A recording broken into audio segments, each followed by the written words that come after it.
we can say hi or hello. For example, hi everybody. Hello everyone. In English, we also have time of greeting. The first one, good morning, starting from 5 a.m. until 12 a.m.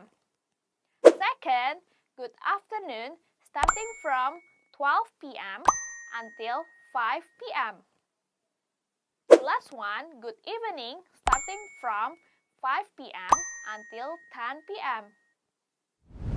If you want to ask people, you can say, how are you?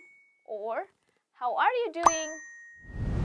The response could be, I'm fine.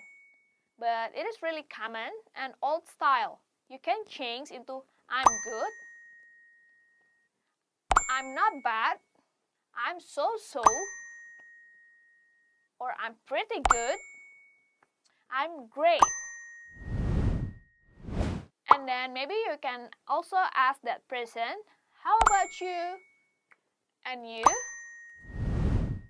Okay, so that's all about the lesson today.